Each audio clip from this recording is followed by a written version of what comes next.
तामुलपुर जिल्लायाव बिकास जात्रानि गेजेरजों गोबां जौगालु खामानि बेखेवदों। आसाम सरकारनि बिकास जात्रानि गेजेरजों दिनै तामुलपुर जिल्लायाव सानसेनि हाबाफारिजों गोबां जौगालु खामानि बेखेवनाय हाबाफारि खुंनाय जायो।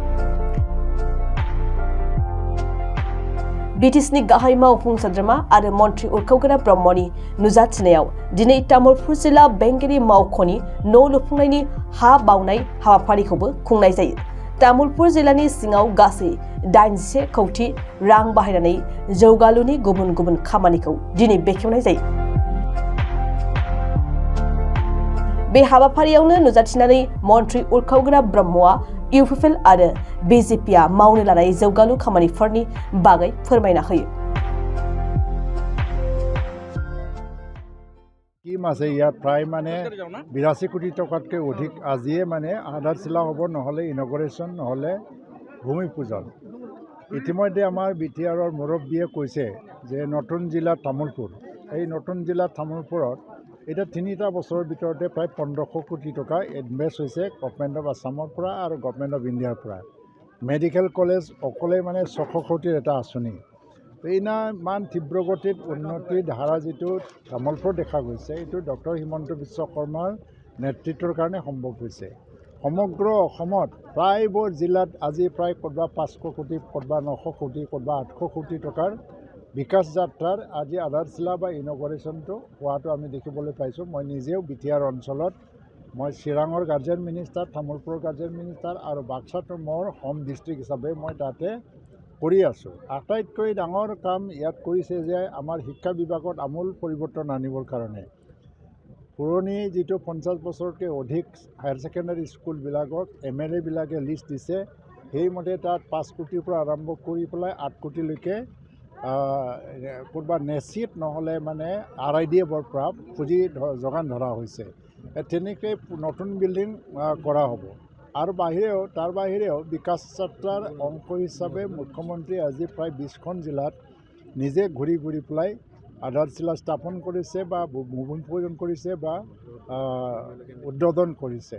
তেনেকৈ অসমৰ সৰ্বাংগীন উন্নয়নৰ কাৰণে আৰু অসমখনক 5খন শ্ৰেষ্ঠ ৰাজ্য ভাৰতবৰ্ষৰ ভিতৰতে কোন স্থান ল'ব পাৰি এইটো পিছত দেখা যাব, কিন্তু 5খন শ্ৰেষ্ঠ ৰাজ্যৰ ভিতৰত অসম এটা হ'ব লাগে। সেই উদ্দেশ্য লৈ পেলাই যিটো বিকাশৰ যাত্ৰা আৰম্ভ কৰি দিছে, সঁচাকৈ এইটো লেখত ল'বলগীয়া, উল্লেখনীয়। আৰু গোটেই ভাৰতবৰ্ষৰ ভিতৰতে অসম আজি প্ৰশংসা পাবলৈ সক্ষম হৈছে, কাৰণ অসমত সোণালী অধ্যায় আৰম্ভ হৈছে উন্নয়নৰ। কাৰণ 75 বছৰ যিটো ভাৰত স্বাধীনতাৰ পিছত অসমত যি উন্নয়ন হৈছিলে, এইটো বেচিকেলি কি আছিলে যে আপোনাৰ হাতত যদি 10টা সমস্যা আছে, তাত এটা আমি কৰিব পাৰোঁ বছৰত। আৰু মেৰামতি ৰিপেয়াৰিঙত বহুতখিনি পইচা গৈছিলে, কিন্তু আমূল পৰিৱৰ্তনৰ কাৰণে কমপ্লিটলি নৱনিৰ্মাণ বা নতুন নিৰ্মাণৰ কাৰণে যেনেকৈ আছাম মালাৰ অধীনত ৰাস্তা লোৱা হ'ল আৰু PWDৰ অধীনতে বহুতখিনি ষ্টেট হাইৱে প্লাছ ডিষ্ট্ৰিক্টৰ ৰোড এইবিলাকো কৰিবলৈ লোৱা হৈছে। আজি ঠায়ে ঠায়ে মানে ৰাস্তাৰ সমস্যাবিলাকো নোহোৱা হৈ গৈছে। তেনে ক্ষেত্ৰত অসম যে আজি সোণালী অধ্যায়ত প্ৰৱেশ কৰিছে আৰু অসম যে ভাৰতবৰ্ষৰ ভিতৰতে সৰ্বশ্ৰেষ্ঠ 5খন ৰাজ্যৰ ভিতৰত এটা হ'বলৈ গৈ আছে, তাত কোনো সন্দেহ নাই। কাৰণ যেতিয়া ভাৰতবৰ্ষ গোটেই বিশ্বৰ ভিতৰতে 3য় স্থান লাভ কৰিব উন্নয়নৰ ক্ষেত্ৰত, the 3rd largest economic power of the world, মানে জাষ্ট মানে after the America and China, এই স্থানটো যেতিয়া ভাৰতবৰ্ষৰ এই স্থানটো লাভ কৰিব, তেতিয়া অসমে হয়তোবা শ্ৰেষ্ঠ নহ'লেও শ্ৰেষ্ঠ 2য় বা 3য় স্থান লাভ কৰিব পাৰে। আৰু কোনো ঠিক নাই, যিহেতু অসম কম জনসংখ্যা থকা এখন ৰাজ্য, এইটো জনসংখ্যাৰ ৰেচিঅ' অনুসাৰে যদি উন্নয়নৰ মাত্ৰাটো যদি কৰা হয়, কেতিয়াবা শ্ৰেষ্ঠ ৰাজ্য হিচাপেও পৰিগণিত হ'ব পাৰে। ৰাজনীতি আহিছে, ইলেকশ্যন আহিছে, কংগ্ৰেছেও এক্টিভ হ'ব, BPFও এক্টিভ হ'ব। তেওঁলোকে আগৰ পৰাই এটা ভিতৰুৱা আণ্ডাৰষ্টেণ্ডিং কৰি আছিলে, সেইকাৰণে এইটো লৈ পেলাই আমাৰ চিন্তা কৰিব লগা নাই। কাৰণ আজিৰ দিনত চবকে মোদীক লাগে। হাগ্ৰামা কি কৈছে, হাগ্ৰামাই বোলে মোদী চৰকাৰত জইন কৰিব। তাৰমানে আমি UPPLয়ে যি ৰাস্তা লৈছে সেইটোৱে সঠিক। কাৰণ এতিয়া আমি পিছত কিয়, আমি এতিয়াৰ পৰাই NDAৰ লগত চামিল হৈ পেলাই নিৰ্বাচনত নামিছোঁ। হাগ্ৰামা ভৱিষ্যতৰ কথা চিন্তা কৰিছে। তো তাৰমানে মোদীক প্ৰধানমন্ত্ৰী বনাব লাগে। তো এতিয়া মোদীক যদি প্ৰধানমন্ত্ৰী বনাব লাগে, তেতিয়া BPFে কংগ্ৰেছৰ লগত বহি ৰাহুল গান্ধীক প্ৰধানমন্ত্ৰী বনোৱাৰ কাৰ্যত কিয় লাগি গৈছে? সেইটো তেওঁলোকে এনেই এটা নাটক কৰি আছে। ইয়াত BTD অঞ্চলত কোকৰাঝাৰ লোকসভা সমষ্টিত তেওঁলোকে নৱশৰণীয়া আৰু যিটো BPF তেওঁলোকে একেটা স্থানতে থাকিব। তাৰমানে আমাৰ প্ৰতিপক্ষ হিচাপে দুটা, এটা মাত্ৰ নহয়। আৰু তেওঁলোকে 1.5 লাখে ভোট পাব পাৰে, তাতকৈ বেছি নাপায়। কিন্তু আমি 6 লাখতকৈ অধিক ভোট পাই পেলাই জিকি যাম, কাৰণ মোদীময় হৈছে ভাৰত। মোদীৰ নামত মানুহে ভোট দিব আৰু অসমত ডক্টৰ হিমন্ত বিশ্ব শৰ্মাৰ নামতে ভোট দিব। আৰু BPFে আজি দুইমুখীয়া যিটো এটা নীতি লৈ পেলাই আগবাঢ়ি গৈ আছে, এটা ছুইচাইডেল, মানে তেওঁলোকে ৰাজনৈতিক যিটো প্ৰেক্ষাপট BTCত তাৰমানে এই MP ইলেকশ্যনৰ পিছতে হয়তোবা BPFৰ অস্তিত্ব নাইকিয়া হৈ যাব পাৰে। দিয়ক, একো নাই, তাত এটা ধুমুহা আহিছে, ছুনামি আহিছে। এই UDFে ছাপোৰ্ট কৰক, কংগ্ৰেছে ছাপোৰ্ট কৰক, CPMে কৰক, আৰু বাহিৰা দেশৰ পৰা কোনোবা আমদানি কৰি পেলাই ৰাজনীতি দলৰ সমৰ্থন লওক। আমি NDA হিচাপে যিটো থিয় দিম, তাতেও মানে আমি 2-3 লাখ ভোটৰ ব্যৱধানত জয়ী হৈ যাম। তাতে আজি এদিন দুদিনতে আমাৰ সৰু এটা ছিটৰ কাৰণে প্ৰাৰ্থীত্ব আমি আগতীয়াকৈ ঘোষণা কৰিব লাগে বুলি ভবা নাই, কাৰণ BJPয়েও আজি ছেকেণ্ড লিষ্টটো এতিয়ালৈকে দিয়া নাই, ফাৰ্ষ্ট লিষ্টে মাত্ৰ দিছে। এদিন দুদিনত হৈ যাব। আমাৰ সভাপতি চব মানে কৰ্তৃত্ব দিয়া হ'ল আৰু আলোচনা হৈছে। সি অলপমান ভাল জক কৰিব জানে আজিকালি। হাগ্ৰামা 17 বছৰ ৰাজনীতি কৰি পেলাই জকটো খুব ভালকৈ মাৰে আৰু মানে অলপ হহুৱাই মানুহবিলাকক। আৰু ৰাজনীতিও মানে এনেকুৱা অকল নিমখ আৰু জলকীয়া দি ৰান্ধিলেতো তৰকাৰী খাব পৰা হৈ যায়, কিন্তু খুব জুতি নালাগে নহয়। এতিয়া মছলা অলপমান ঢালিব লাগে। হাগ্ৰামা অলপ মছলাৰ নিচিনা।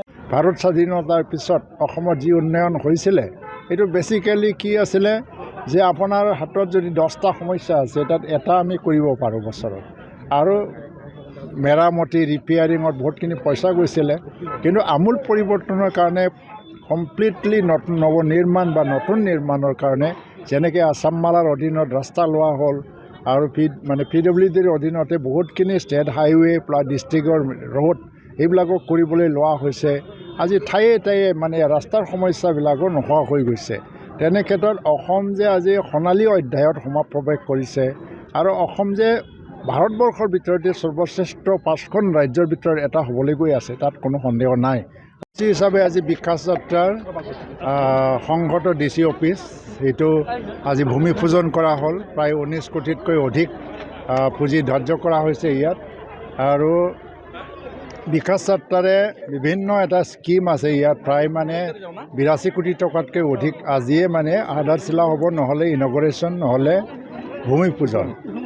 ইতিমধ্যে আমাৰ BTRৰ মুৰব্বীয়ে কৈছে যে নতুন জিলা তামোলপুৰ, এই নতুন জিলা তামোলপুৰত এতিয়া 3টা বছৰৰ ভিতৰতে প্ৰায় 1500 কোটি টকা ইনভেষ্ট হৈছে গভৰ্ণমেণ্ট অফ আছামৰ পৰা আৰু গভৰ্ণমেণ্ট অফ ইণ্ডিয়াৰ পৰা। মেডিকেল কলেজ অকলে মানে 600 কোটিৰ এটা আঁচনি। ইমান তীব্ৰগতিত উন্নতিৰ ধাৰা যিটো তামোলপুৰত দেখা গৈছে, এইটো ডক্টৰ হিমন্ত বিশ্ব শৰ্মাৰ নেতৃত্বৰ কাৰণে সম্ভৱ হৈছে। সমগ্ৰ অসমত প্ৰায়বোৰ জিলাত আজি প্ৰায় ক'ৰবাত 500 কোটি, ক'ৰবাত 900 কোটি, ক'ৰবাত 800 কোটি টকাৰ বিকাশ যাত্ৰাৰ আজি আধাৰশিলা বা ইনগৰেশ্যনটো হোৱাটো আমি দেখিবলৈ পাইছোঁ। মই নিজেও BTR অঞ্চলত, মই চিৰাঙৰ গাৰ্জেন মিনিষ্টাৰ, তামোলপুৰৰ গাৰ্জেন মিনিষ্টাৰ, আৰু বাক্সাটো মোৰ হোম ডিষ্ট্ৰিক্ট হিচাপে মই তাতে কৰি আছোঁ। আটাইতকৈ ডাঙৰ কাম ইয়াত কৰিছে যে আমাৰ শিক্ষা বিভাগত আমূল পৰিৱৰ্তন আনিবৰ কাৰণে পুৰণি যিটো 50 বছৰতকৈ অধিক হায়াৰ ছেকেণ্ডাৰী স্কুলবিলাকক MLA বিলাকে লিষ্ট দিছে, সেইমতে তাত 5 কোটিৰ পৰা আৰম্ভ কৰি পেলাই 8 কোটিলৈকে ক'ৰবাত নেচিত নহ'লে মানে RIDFৰ পৰা পুঁজি যোগান ধৰা হৈছে। তেনেকৈ নতুন বিল্ডিং কৰা হ'ব। আৰু তাৰ বাহিৰেও বিকাশ যাত্ৰাৰ অংশ হিচাপে মুখ্যমন্ত্ৰী আজি প্ৰায় 20খন জিলাত নিজে ঘূৰি পেলাই আধাৰশিলা স্থাপন কৰিছে বা ভূমি পূজন কৰিছে বা উদ্বোধন কৰিছে। তেনেকৈ অসমৰ সৰ্বাংগীন উন্নয়নৰ কাৰণে আৰু অসমখনক 5খন শ্ৰেষ্ঠ ৰাজ্য ভাৰতবৰ্ষৰ ভিতৰতে কোন স্থান ল'ব পাৰি এইটোৰ পিছত দেখা যাব, কিন্তু 5খন শ্ৰেষ্ঠ ৰাজ্যৰ ভিতৰত অসম এটা হ'ব লাগে। সেই উদ্দেশ্য লৈ পেলাই যিটো বিকাশৰ যাত্ৰা আৰম্ভ কৰি দিছে, সঁচাকৈ এইটো লেখত ল'বলগীয়া, উল্লেখনীয়, আৰু গোটেই ভাৰতবৰ্ষৰ ভিতৰতে অসম আজি প্ৰশংসা পাবলৈ সক্ষম হৈছে।